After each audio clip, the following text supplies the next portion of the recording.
I remember sitting in my American history class in school, glazing over at the names and dates, never internalizing the fact that both belonged to real flesh and blood people.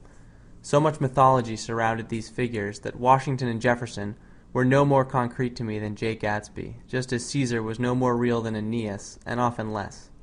Looking back, the most important day in my study of history came on a cold morning in New Hampshire, more than a decade after I sat in those classrooms.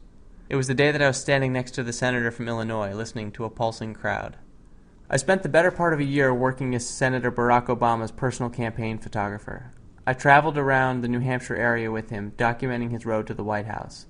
From the motorcade to the town hall meeting, from Manchester to Berlin, I witnessed firsthand the campaign's transformation from a small grassroots operation into an international phenomenon.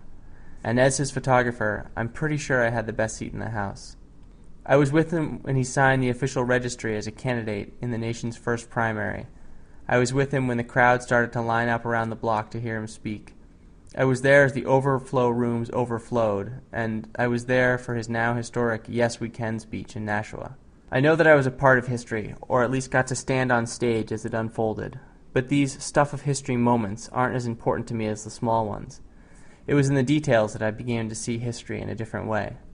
The question I most often get when I talk to people about my time with the senator is he the real thing? They want to know what he's like as a person. This is how I answer. A few months into the campaign, my father's brother died. He'd been living with my family as he battled late-stage liver cancer. When he passed away, I missed some campaign time to be with my family. After the funeral, we were all sitting around the dinner table when my phone rang. Not wanting to answer, I let the call go to voicemail.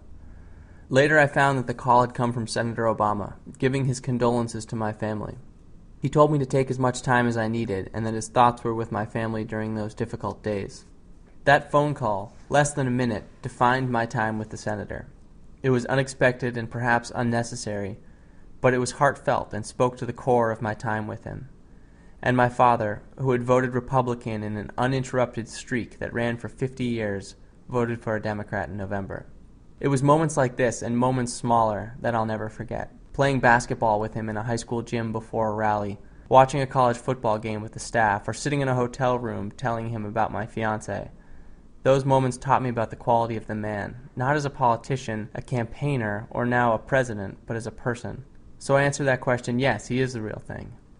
At these campaign events, I often saw Ken Burns, the filmmaker who has chronicled the span of American history, from the Civil War to jazz to World War II.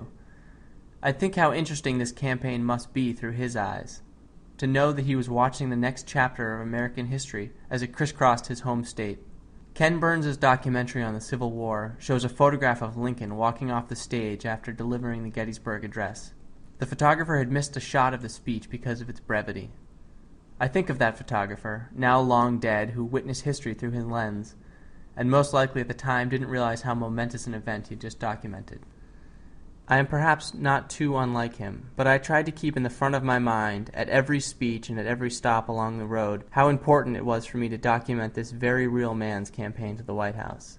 And then, almost a year later, I stood in my voting booth casting my ballot for the senator for whom I'd worked and had so much respect, and I felt the myth creeping back in, as though the full weight of American history were leaning upon him, forcing him to face these uncertain times as more than himself, as the next in the line of iconic presidents stretching back into the fog of our collective heroic mythology.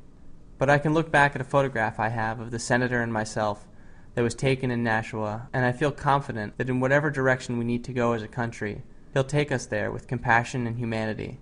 And I can rest easier knowing firsthand that he's the real thing.